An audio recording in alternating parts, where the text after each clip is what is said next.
We look at the major events of the week, put them into context, and bring to you analysis of those pertinent events.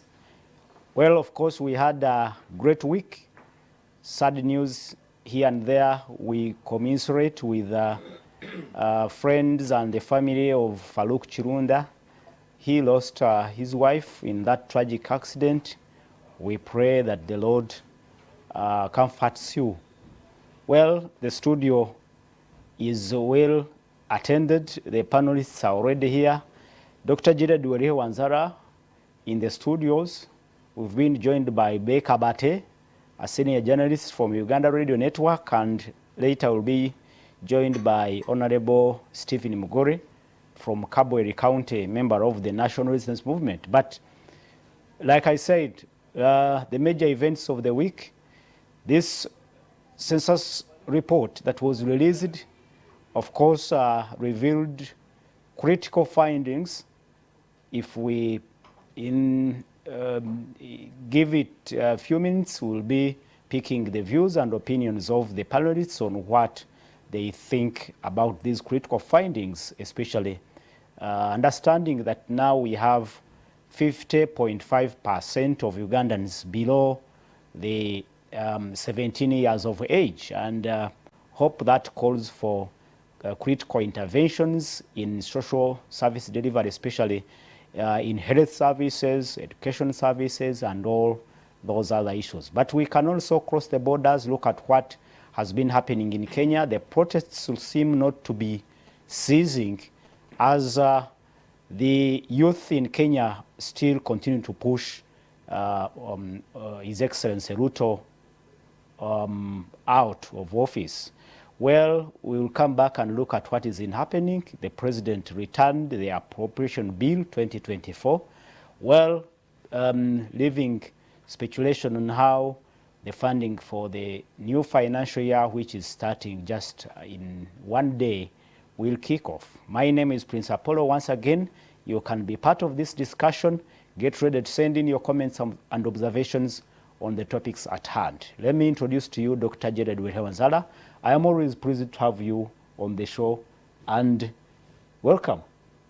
Thank you very much. Good morning, Apollo. Good morning, our viewers. It's always good being with you every Saturday.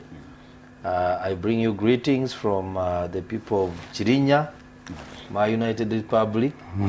And of course, I'm really happy to engage with you, the viewers. Also happy to see my brother Bate, who has not been on for months. You're welcome. Good. a quick one before we bring in. Okay, let me bring him in. Bate, speak to our viewers, please. The viewers of Soul TV, we greet you. We thank you for whatever you're doing, and actually also living in Uganda, because living in Uganda is one of the greatest jobs that anyone can ever do. Especially people who have opportunity to go out, I mean, who can leave the country, and they say, no, we will stay here. If we want a Uganda, we must be part of the people creating it. So we greet you, and I would like to thank Salt Media for hosting me, and it's always a pleasure being here. Sometimes I get lost, sometimes it is my own making, but most times it is the making of Apollo. He doesn't invite me. So when he does invite me, I always come. Yeah. Yes, thank you for inviting me. I want to say one small thing. I like the Pastor Ozias Ujengo. I disagree with him on many things, but there is one area I like him. Sometimes I listen to him and I laugh. He manages to put a laugh on my face. So, and I thank him for the job of starting a media house, because it's not easy to do that, and also maintaining it for all these years. Yes. So we thank you, we congratulate you for for what you are doing, even when I disagree with you on many things. Yes, and it's normal. Yes. Thank you. Quickly, a comment on the recently released report, the Census Population and Housing Census Report 2024.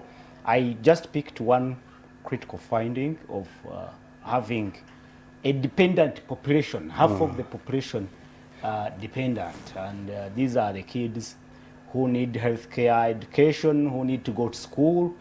Dr. Gerard Urewansala as a policy researcher and analyst. One comment before we kick off the big show. Yeah, of course I saw the presentation and the information in there. Of course I was disappointed that we hurried and released only the bit of the population, yet a lot of other information was collected. I hope it comes after and we are able to see all the details. And of course what struck me, but not very new, is that Uganda is a very young country. If you have children below 17 years of age, comprising 50.6% of the country's population, you see that the base is very heavy, and therefore few people up have to carry this whole population. It also has implications on the taxes. We keep on saying, oh, tax base, but we cannot tax children because they are not in employment bracket, they don't have. Now, the second biggest population was of the youth, which is 22.7%. It hasn't changed so much from 10 years ago. So if you add the 50.6 plus the 22.7, the percentage of people below 30 goes to about 74 point something percent. And then the elderly are 5%. It also has implications on the politics of the day, because it shows that we must have interventions that address issues of these people. Otherwise, if we don't do, they can become a problem to the country. And this is what we keep saying. But also going deeper, I know it will have more implications, but if you have told me to use a brief time, so I would like to stop here. But if you went and then you checked, you compare with the education level and the dropout rates, whereby every year you are recruiting 1 million in P1, by the time they finish P7, they are half. So we ask ourselves, where do these disappear? They are also in the youth population. That is why even when a mad person is on the street talking, you see crowds around him listening, listening, because that's the population that we have. Wow. Thank you. Becca Bate, pick any of the findings you think it is critical and important to the policymakers in this country. Yesterday, I think the day when the results were released, is the very day I saw a video of Moses Ali in his place in Moyo, sandwiched by 2 security officers trying to dance. But every step he would make is the very step that the officers would make. And at that function, Moses Ali said he wants to contest again in the next election in 2026. So I was looking at a split screen. One, I am seeing Mr. Mukiza telling us that people who are less than 17 years, below 17 years, are 50%. Yeah. Of the population. And when you figure out, I mean, you figure in the others who are below 30, it almost, and actually even at 40, even let's say below 40, that it pushes the population to about 85 of the population. Almost 85 are below 40 years. You get? Then you have a man who is being sandwiched by 2 people telling us that no, I want to still determine the future of the country. What future does he have? To determine For the grandchildren. No, which grandchildren? Because for us grandchildren, ours, when you become an elderly person, the 5% they're talking about, who are below 6, the 5%. But when you look at the people who are determining for the country, are the 5%. No wonder that our policies are not in tandem with the aspirations of the people, because the people determining these policies are people who should be home to be looked after, not actually in policy making. So there is a disconnect between the people who are making the decisions and the population. How do you have your population over 70% below the age of 30? And you have a man who is being sandwiched, his prime minister, at that top level. You have your president who is 80 something, and you hear some people say, oh, no change, oh, mzee itova kumein. So there is a disconnect between the realities on the ground and the other people who are determining these realities. So that was for me the stark reality that we are faced with, and it isn't something we should be looking at lightly, because it is a serious matter. You can't have a population that is 70%, more than 70% below the age of 30, and it being the people who are running the affairs of that country are below the age of, above the age of 70. There is a disconnect, and I think it is something that we must address as a country. Wow. And any other critical finding that you picked, apart from Uganda, half of the population being a dependent population? I think for me the other item also is, I think even the census itself, I'm not sure it gives us the entire picture of how the country looks like. Oh. Me, my home is in Gaza here. In my homestead, there are 8 units. It's only 1 unit that was counted. Wow. And the picture, is repeated across the village, because I'm involved in some village activities. So you move almost half of the population in the village I am staying, they were never counted. So I wonder. Mr. Chris Mukiza told us 99.9% of Ugandans were counted. No, but if I am telling you, because you say in Uganda, you say Syria yole samuvili.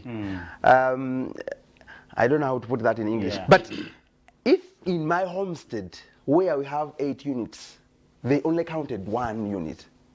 So it's representative. You cannot say then, in a small unit like that, 7 homesteads were never counted, then it follows that 99% of the population was counted. It's just simple logic. You use it because for us people who do sampling, you don't sample everywhere. If I do a small sample and that sample returns 70% of the population not counted, you cannot tell me that if I extrapolate across the country, it can go to 99. So it simply didn't. It can't happen.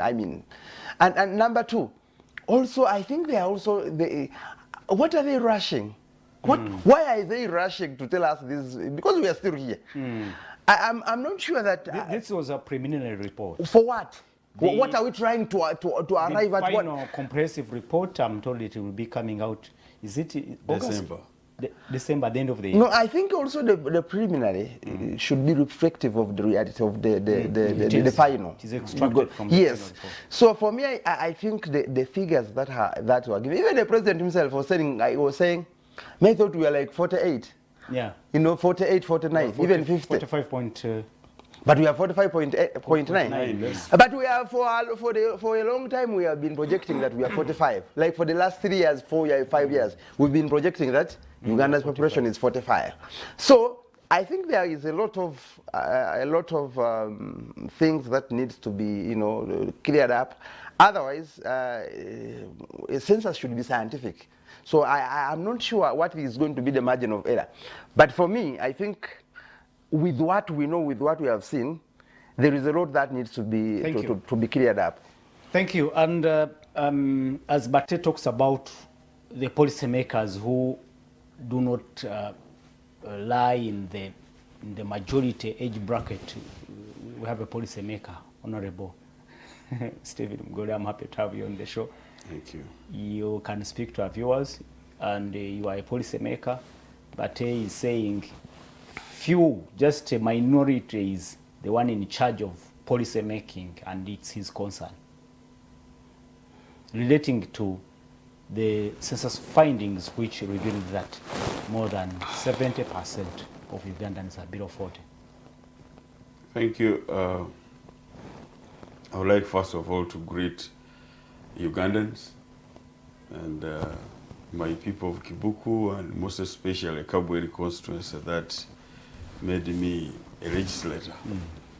I want to thank you, colleagues, for this dialogue, always as ever. My dear friends, you are all most welcome. Policy is always done by few. Oh, he shouldn't be. Policy is always done by few for the many. Anywhere, even in a small company, you'll find the 3-4 managers, a manager, human resource manager, and they're in charge of policy to take charge of the entire management. So if it is in the view of numbers of people who are in charge of policy, they are always few. But in terms of the composition of the policymakers, if you came to parliament, then you'll find that there are youth, women, disabled, elderly, all workers, UPDF, almost all special interest groups are involved in coming up with a policy. If I'm just to mention or to do an analysis of what our brother Bate was trying to say.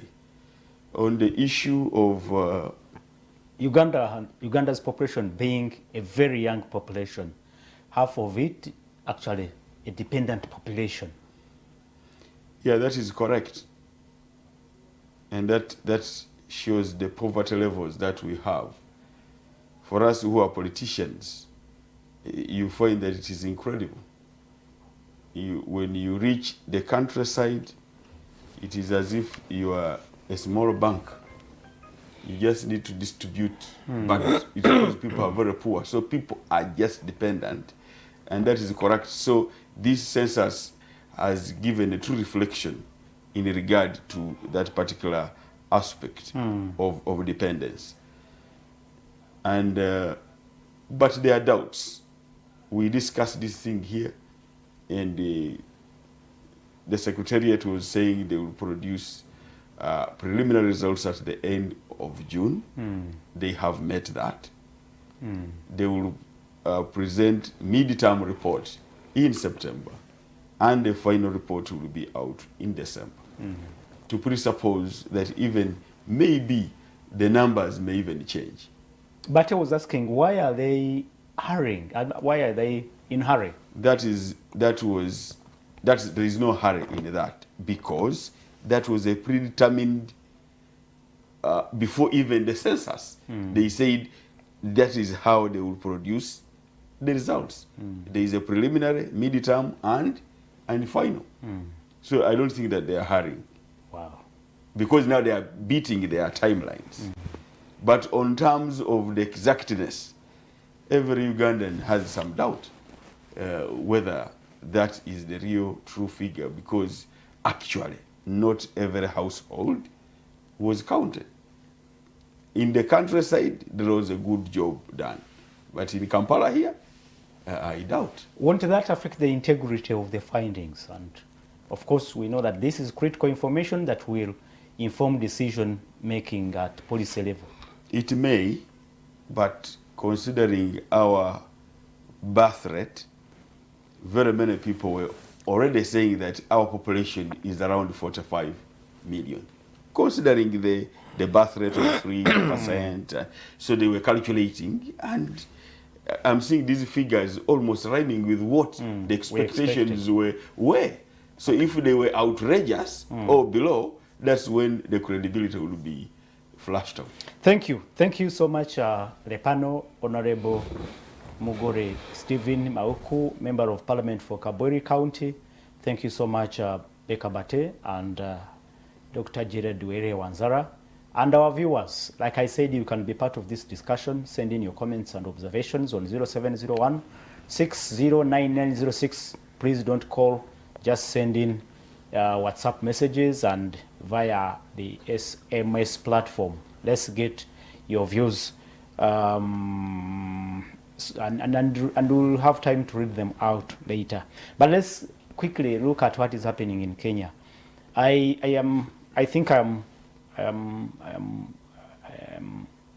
It's justifiable to be concerned about what is happening in Kenya. Let me start with Dr. Jared Wanzala as a policy researcher. Quickly, get us to speed with what is happening in Kenya, and more especially, why was it necessary for the young people to riot and ban the Ugandan embassy in Nairobi, ransackle parliament and do what they did. Finally, well, it paid off, but still they are on the streets saying Ruto must go.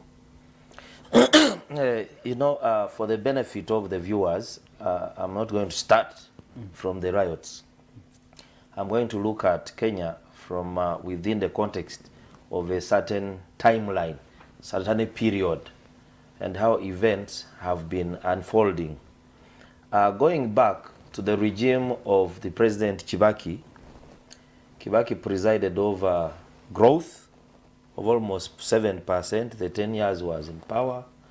And of course, there was job creation. Then he also improved education.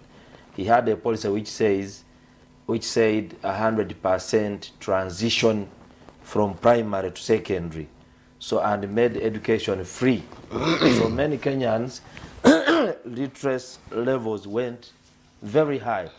Right now, Kenyans are very, very educated, very learned. Unfortunately, as years went by, that growth started reducing, especially during COVID, the 2-3 years and COVID recovery period, the growth levels had dropped, and therefore you are not able to create more jobs according to the population that you have. And then, of course, President Ruto, looking at the circumstances at the time, he tried to position himself as a chief hustler. A hustler who is coming, who claimed to have come from the ordinary man, and therefore was going to be a champion of the ordinary people. You remember his words that he was using. Hustler was a catchword for the young people, the wheelbarrow pushers. He would mention them. Bottom up. Bottom up, he was talking about the mamambogas in the market. And then, you remember the Uhuru 10 years. And years before, Kenyans were being shielded from the cost of the high cost of living through subsidies. One of the things that Kenya had subsidized for a long time was fuel. And our president, he actually used to complain and say, you know, these people are distorting trade in the region by, you know, having these subsidies. But you see, fuel, a low cost of fuel can shield so many people. Border riders, people in commodity cargo transportation, and so forth. So they're able to earn some more profit. And also you, the citizen who is paying for transport, the cost that you spend on it is low. Because transport has a multiplier effect on almost everything in the economy. The other issue, you know that Kenya has limited arable land for agriculture.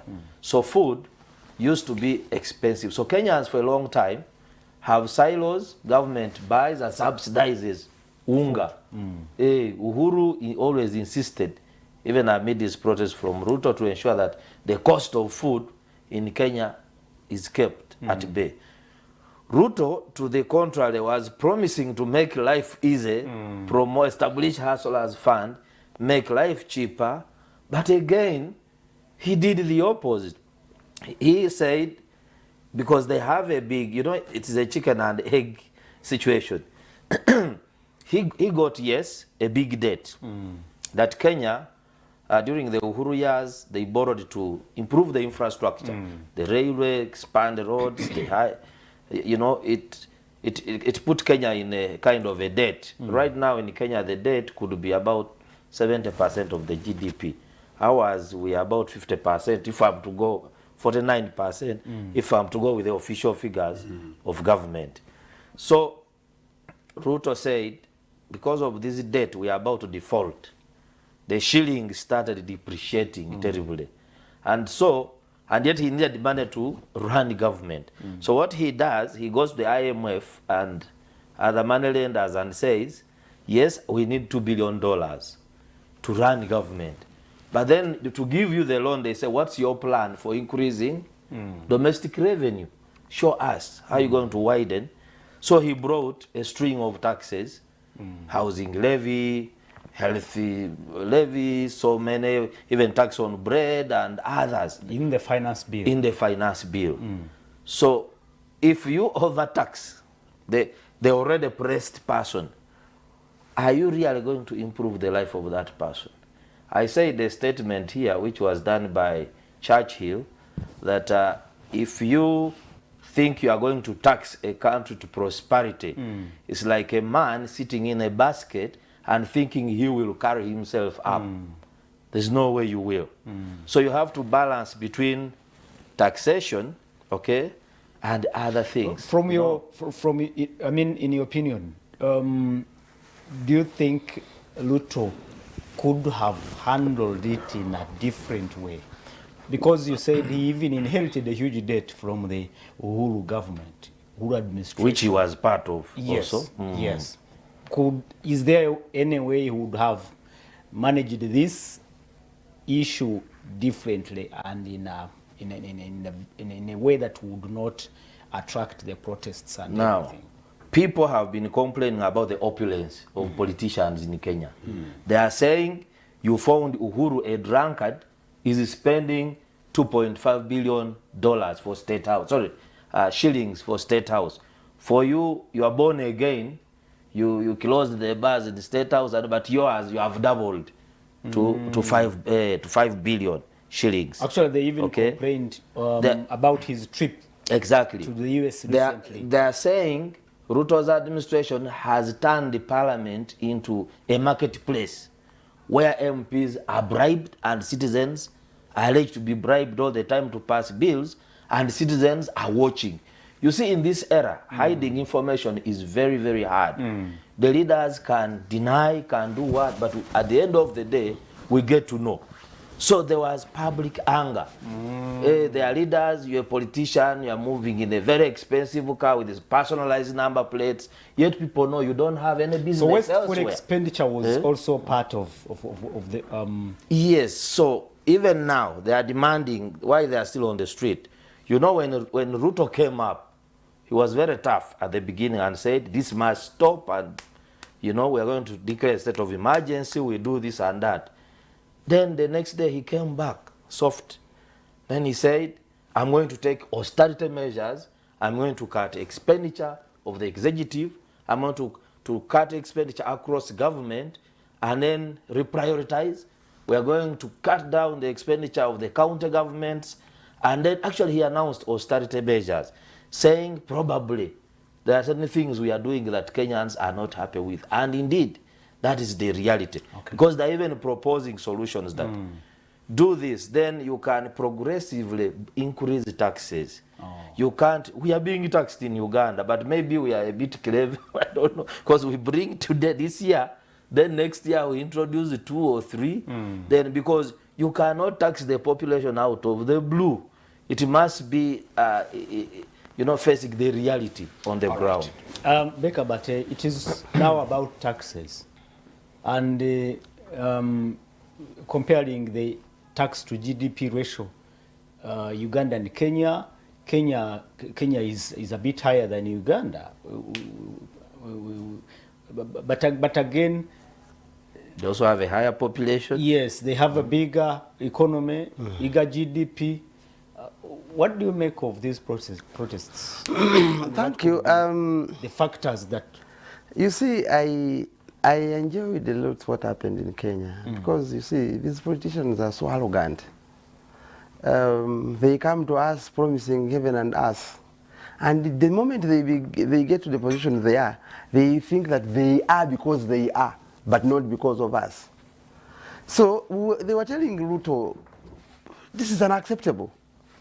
And he was arrogant. He was telling them, go to hell. It will pass. You know, where do you want us to get money? Was it Ruto only or even Parliament? No, but because who brought the finance bill? Whose finance bill is it? But it was before the MPs. No, whose bill is it? Forget these MPs. You see, in country like ours, these MPs have little say. The president the other day, the topic we are going to discuss later, on Tuesday Parliament will sit, and one of the reasons, the sole reason it will sit, is to reconsider the appropriation bill.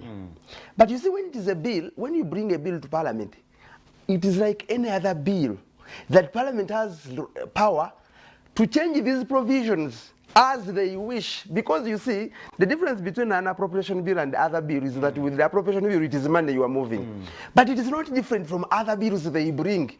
Parliament has power to turn around the bills as they so wish. They can accept, reject, you see, as they wish. And the law actually says that, you see, because they are representative, it says that they can send that thing to the president 2 times. 2, 3. When he refuses to sign it again, they speak, it passes. So it tells you that the parliament has the power. But the president tells you the reason we are sitting is because they turned around 750 billion and he was not happy about it. So it is these bills, the appropriation bill or the finance bill, are not technically, are absolutely the document of the executive. Therefore, the moment the executive has recalled it, Parliament has no power to do anything about it. It can recall it because it is its own document. So the protesters were telling Ruto that, please, you cannot tax us like this. We are already struggling to live.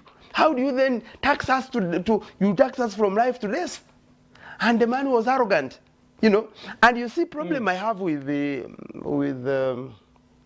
countries like ours, it's because you forgive Ruto, because these are not his ideas also. These are IMF ideas, these are World Bank ideas. You see? Because whenever you listen to the World Bank and the IMF, they have never had the interest of the people. No. They have never had the interest. They are in the interest of the capitalists. They are in the interest of money, the interest of capital.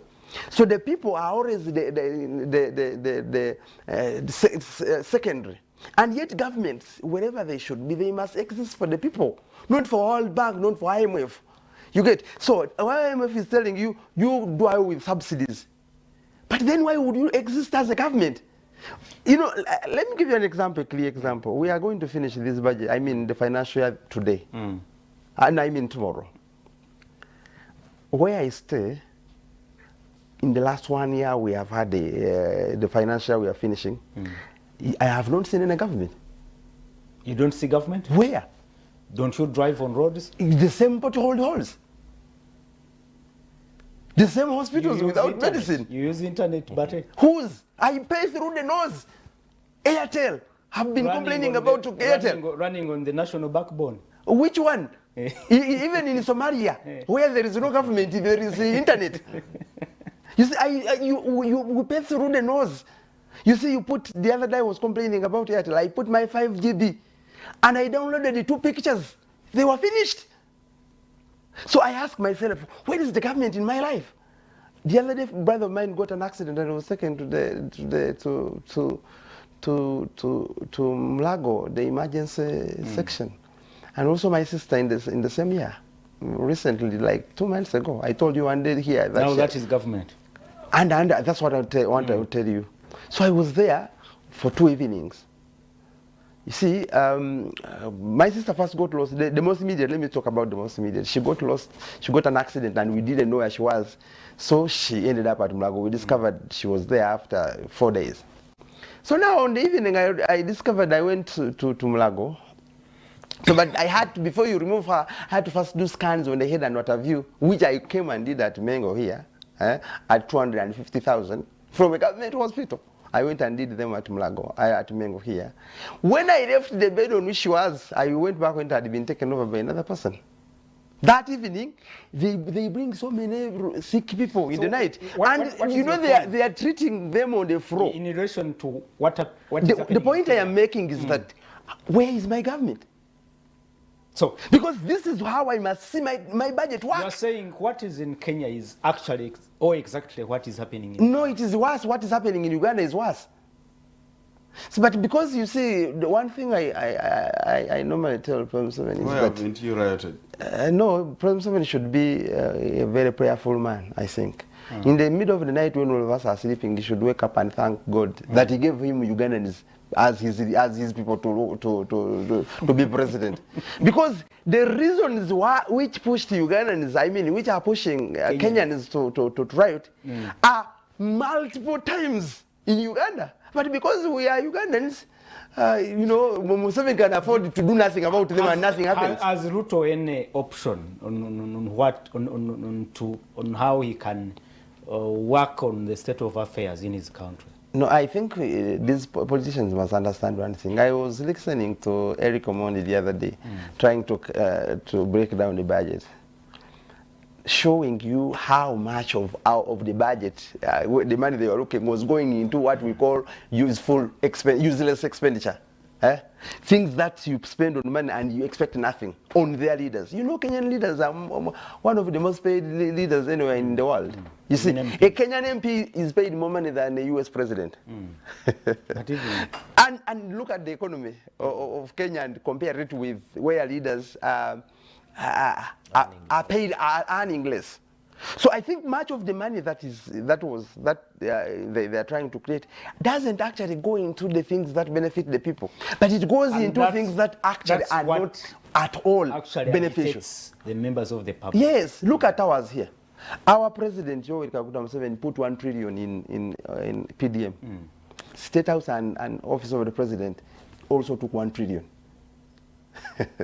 So you expect to get 45 million people out of poverty with 1 trillion. No, yet your office, not all of them. Of course, they are not. You can't be all of them. But you see, according to Yubo's statistics in the previous record, was showing that about 13% of Ugandans are below the poverty line. But also, the others who are just there, oscillating between today, if he gets $1, the following day he doesn't get. When you add that, we are 13 million. Who are in that situation. But you see, the president thinks that the only way he can get us out of is 1 trillion. Yet he appropriates another trillion for his office. Don't you say mismatch? All right. Honorable, please come in and tell us what you think. Could be the justification for these riots? Is there any justification in Kenya? Good enough you understand the politics of Kenya, yes, the economics. First of all, I am meeting my younger brother here, but for the first time. I will try to put it in 3 ways. First one is what is the political standing of Ruto as a person, or Kenya Kwanza. You see, if you win an election with a whisker, you are not in charge of the country alone. Ruto's insistence that they should not have a government of national unity, his stance that opposition must be opposition, is first of all the primary cause of all this. For those who do not like Ruto, are all 50%, because Ruto won by 50 point something, not even 51, 50 point something %, and the other gets 49. You find that running such a government, if you don't accept to come together, cannot be easy. Cannot be easy. And Ruto will really have terrible problems until he brings all the forces together. That's the first one. And I think democracy would rule that the winner taking it all is not necessary. Governments of national unity are important if the leader has not won by more than 60%. It means there is a lot of opposition in that country. So that is number one. Number two, the Baganda say, echikula mangu, chifwa mangu. In fact, if you bring taxes drastically, a barrage of them, that's why they came very fast and they have died very fast. There is no way you can tax people drastically. It must be gradual. Kenya also, Tanzania, these are areas that have a common language. It is very easy to mobilize for a strike in Kenya because command ni moja. It is Swahili. Unlike Uganda, whereas Brother Bate here says General Museveni should continue celebrate. praying. It is very difficult to make very formidable riots in Uganda with our multiplicity of languages and without a central command. We had the Mau Mau rebellion, we had the Majimaji rebellion. Uganda, when the Lamogi rebellion tried, was just centralized only in Acholi area. But should you exploit that those divisions at the benefit of Ugandans? Because from what Bates admitted, what is in Kenya is actually I would believe so.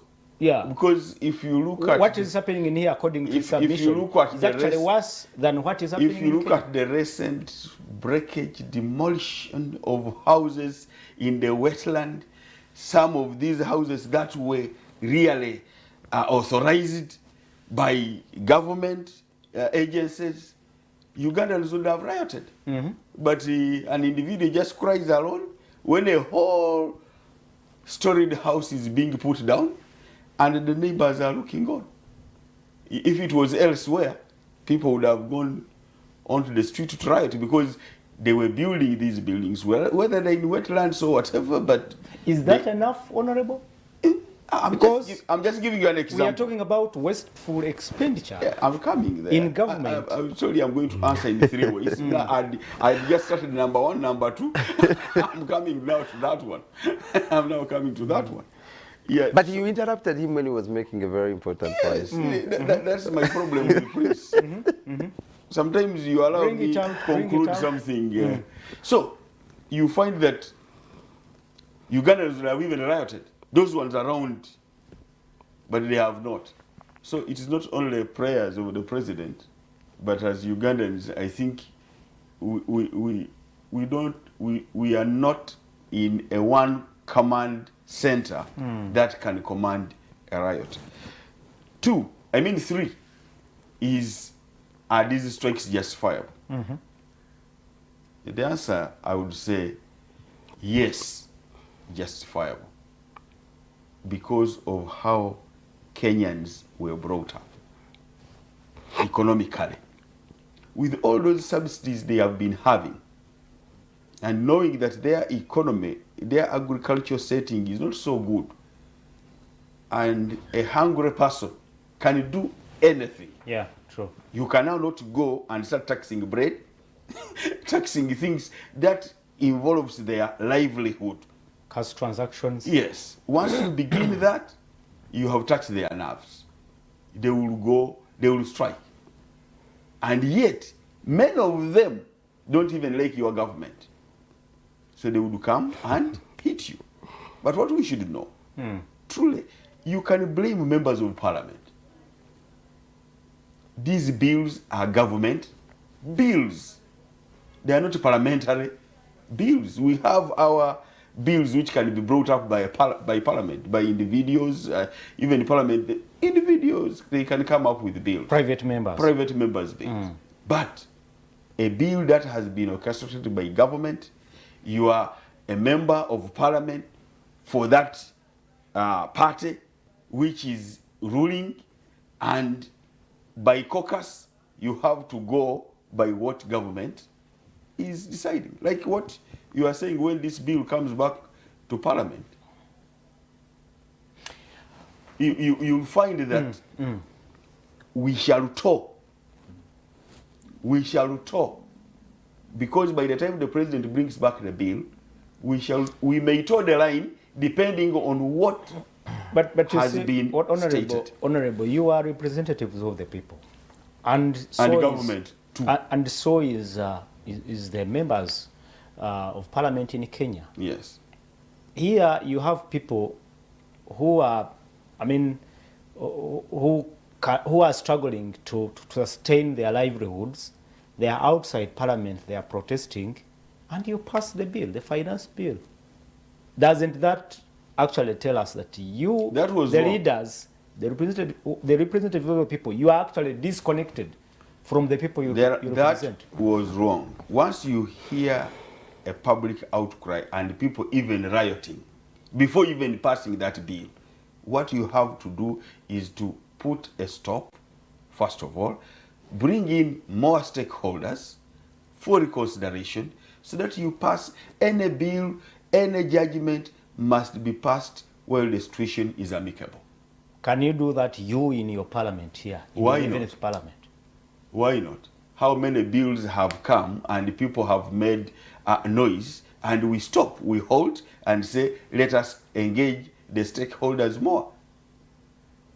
Let me quickly now again bring it to Dr. Jededwera Nzala. Pick it from what Honorable said, that the members of parliament would have listened to the people and possibly they would have avoided the death and the destruction we have seen in Kenya.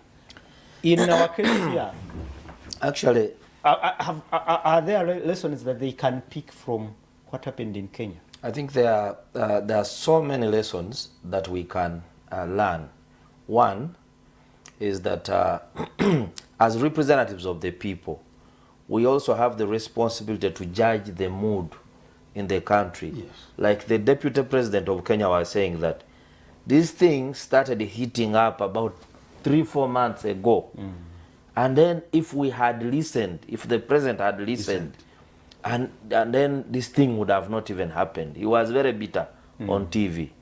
And for me, what is more disturbing, which I relate to Uganda, is that when they were voting on the finance bill, 190-something voted yes. And then 105 voted no.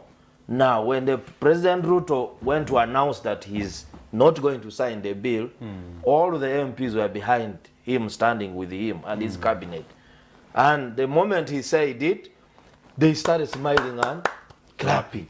I was like, now, why are they clapping? That was because they are the They are the very people They had not listened to the public. They are the same people who voted yesterday. Then today they are saying they are not going to sign, and you're very happy clapping. What do you call it that? means you were not. Hypocrisy? What do you call it? No, it is taking citizens' cries for granted. Yes. Today, we Ugandans are forcing President Museveni to act on the corruption. And President he has acted. Museveni has always taken corruption as a joke, as a way of building the middle class. He has said it publicly. But corruption has reached a level in Uganda where it is threatening to bring down his administration. Okay? And the citizens take the lead. And by the way, where I want to disagree with the Honorable, we Ugandans will unite with the common problems that bring us together. We shall ignore members of parliament. We will ignore whether they're opposition, whether they're, we will. And then we unite with the problems that the country is facing. If it is theft, let's stop calling it corruption, because corruption is broad. If you are stolen taxpayers' money, you are a suspected thief. We shouldn't say corruption. If we are saying many people are young and unemployed, and your priorities are on presidential donations, where you are taking 160 billion to donate, this one is going to State House, you have this, for you take a pickup. Even these days, I'm seeing the letters that originate from State House. They have ceased to be official. You find the president writing like he's a father in a house, in a compound. He's giving directives like the way I would give my child at home. It is wrong. We need to go to the basics of treating the citizens of this country with respect. How do we address them? Even the most developed countries. Then we should also know that there should be value for money. When we collect taxes, Bate is telling you he has been in the hospitals, he doesn't see drugs. He's moving on potholes. People are asking us, when we talk, they say, but where do they, everywhere people pay taxes. You'll go to the Europeans and where you are giving examples. They are paying taxes, yes. They'll take 40%, 30%, but someone is paying organized train. When he's going to work, he's not going to reach when he's public transport. Yes. You see, universal education, public schools are maintained. For us here, public schools are rotten. They're rotten. So it's a challenge, and we continue to probe and analyze the events in Kenya in relation to what actually is happening here in Uganda, and asking whether there are questions, no, there are lessons we can learn from from the events across the borders. We ask that we go for a break, and when we return from the break, we'll conclude on this matter and then move on to look at what actually has happened in Parliament this week. Unprecedented. The President rejects the appropriation bill, and now there has been questions on how the the financial year that is starting just tomorrow will be funded. But of course, there was a communication from the PSST.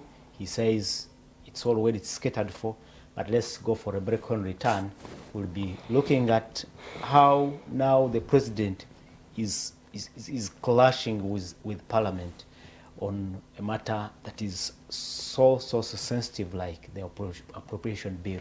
We go for a break, we return. The dialogue is still on. Let's go and return after a short while. Welcome back. This is The Dialogue. My name is Prince Apollo. Welcome from the break, and the panel is here to take you through the big events, looking at what is happening in Kenya and asking questions whether the administrators of this country are picking lessons from what played out on the other side.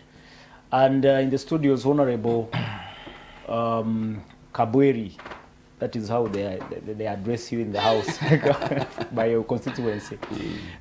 Stephen Mugore is with us, and Becca Bate is a senior journalist working with the Uganda Radio Network, and Dr. Gerard Wanzara is a public policy researcher.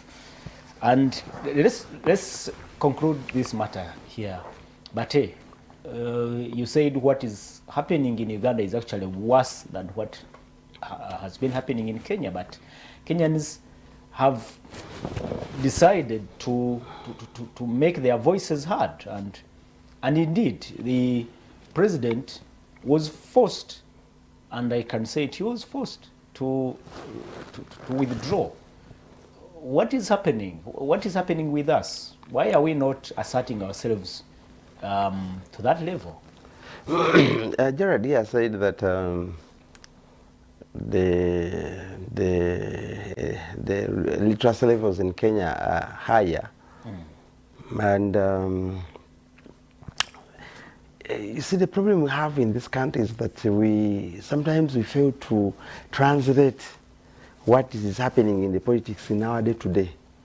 We fail to realize that our lives are what they are because of a decision made by a particular people. So we look at these things. That's why you hear things, centers of government, ababa centers of government. The word government is abstract.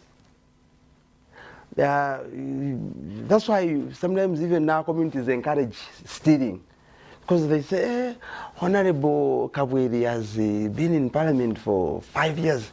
He has nothing. Yet his friend the other day just got to Parliament the other day.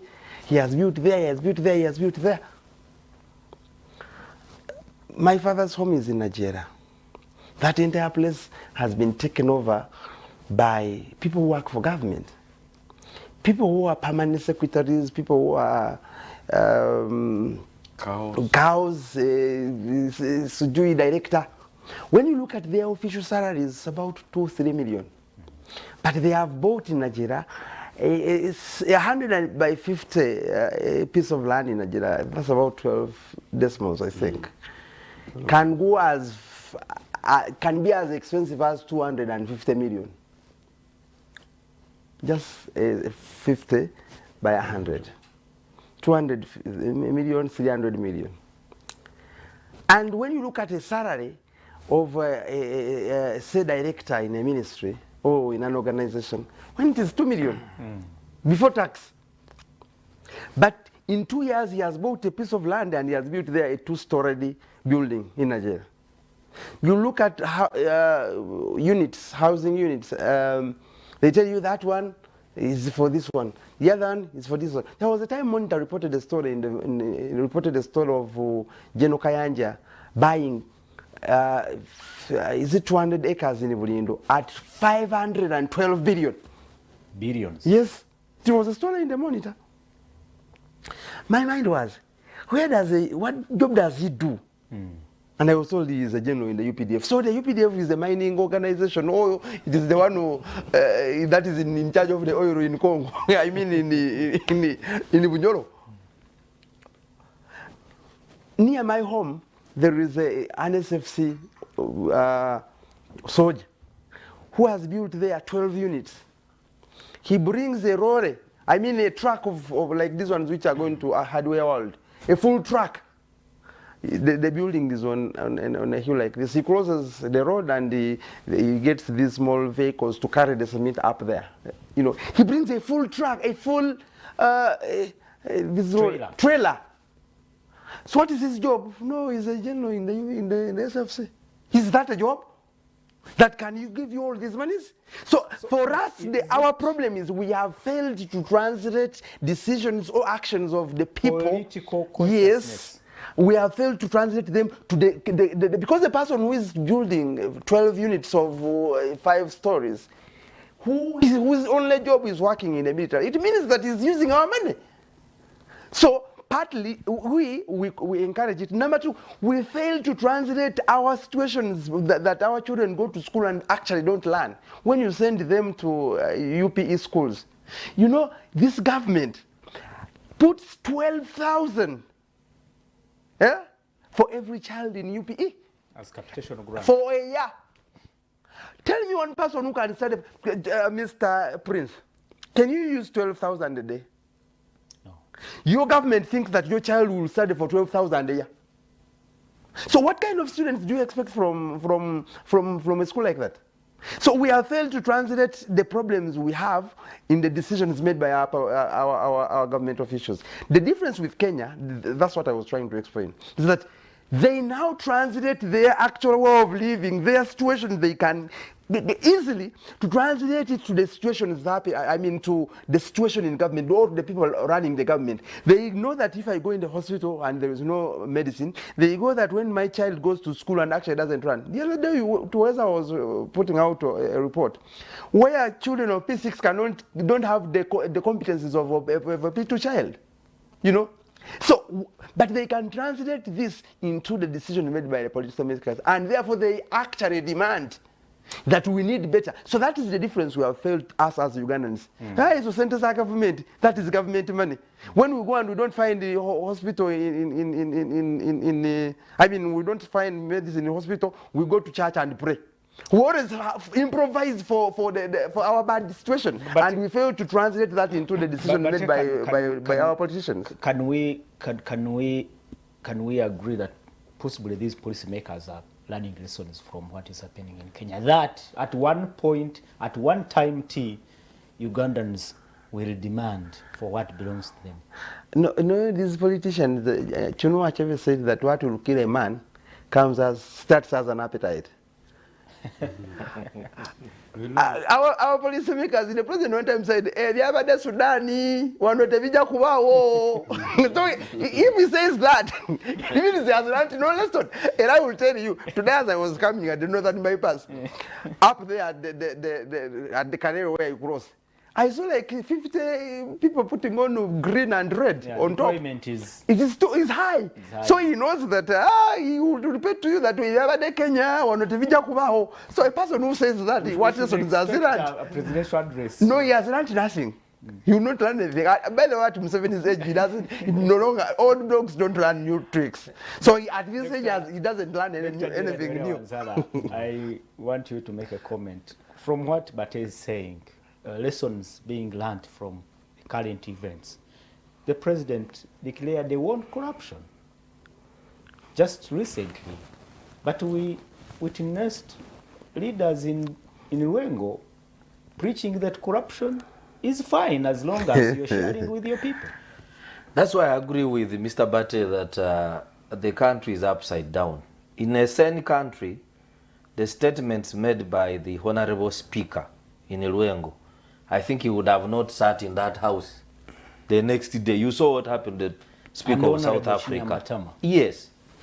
And for me, that is why I love the initiatives being taken by individual Ugandan citizens. That text your thief.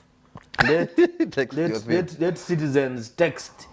Because You cannot carry a rank, a title of a honorable, and then you stand on a platform and you say, Lekagabe, let them steal after all they are bringing to eat with you.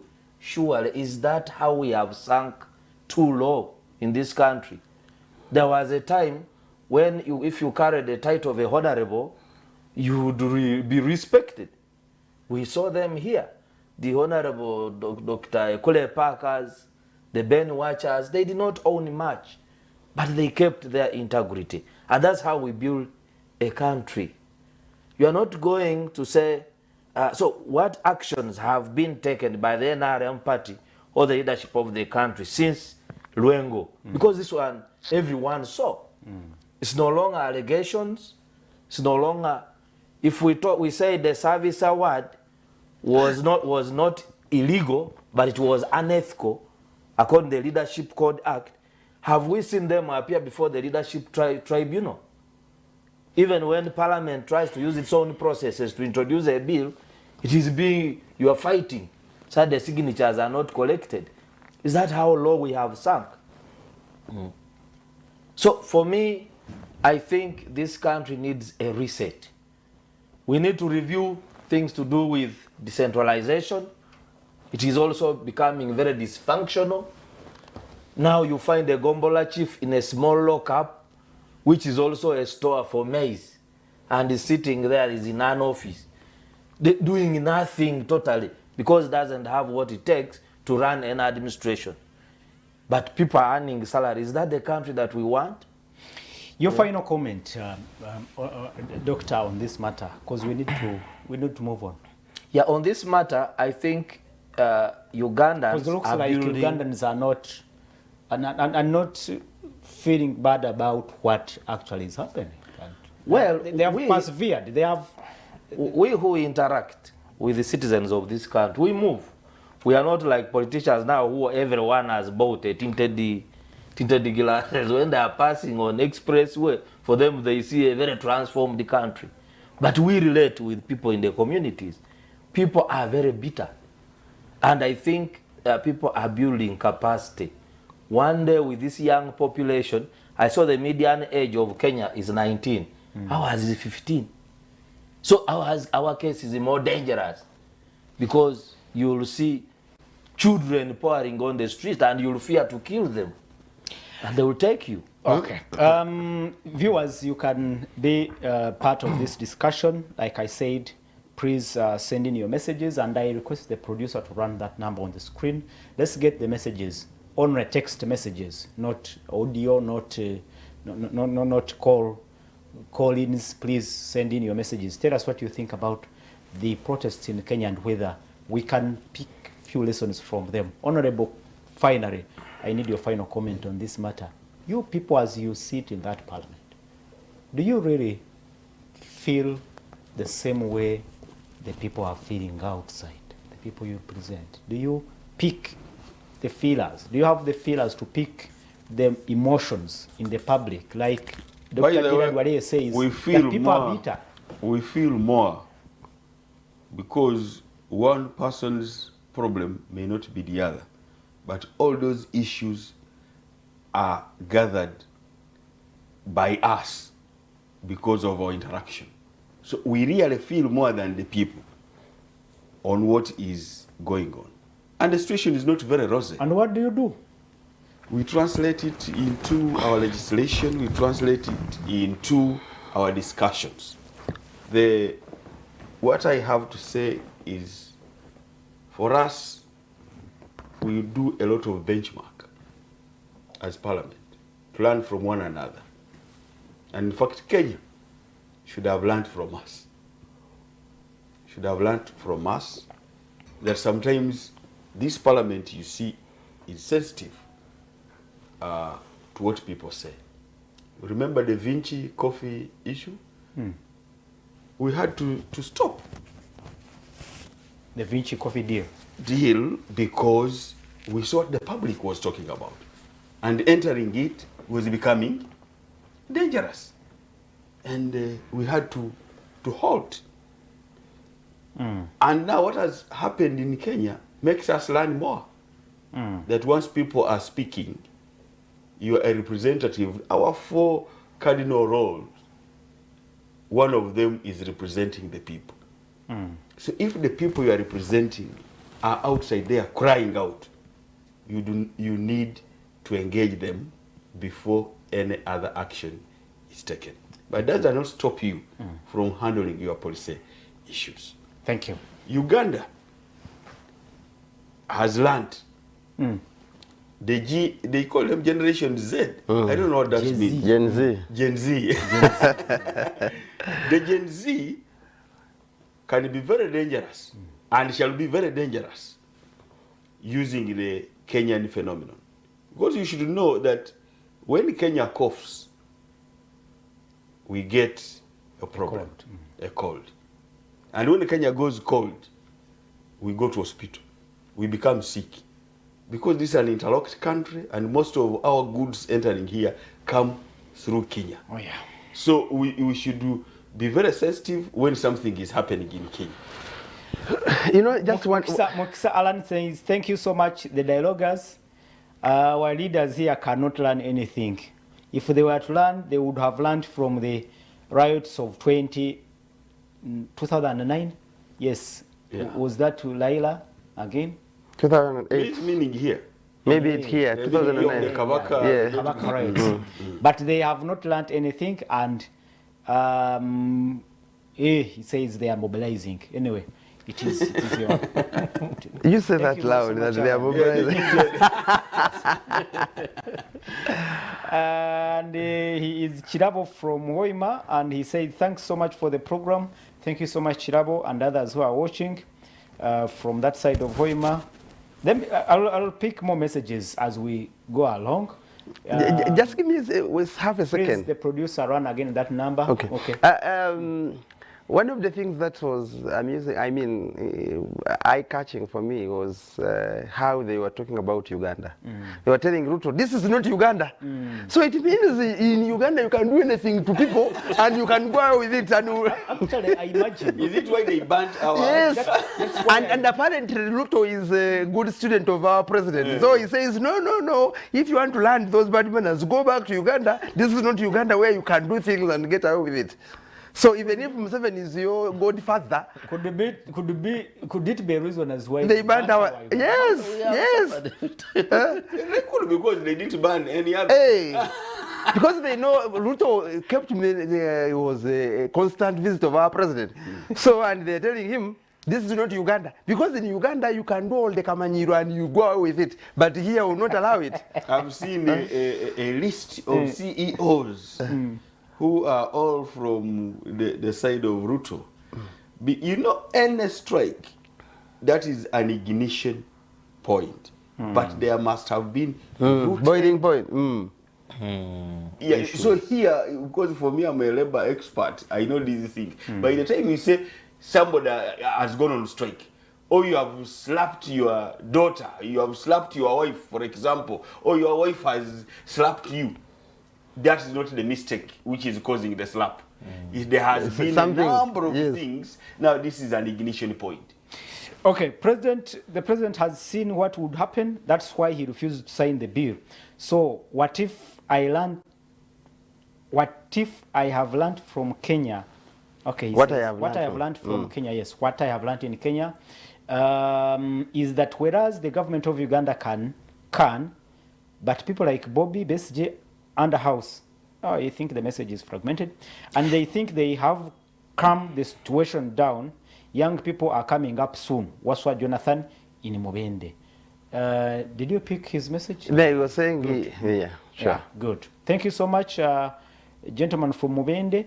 Wanyama Emmanuel from Jinja. Our leaders, more especially the members of parliament, have milked us to nothing at all with stupid taxes just to take it all.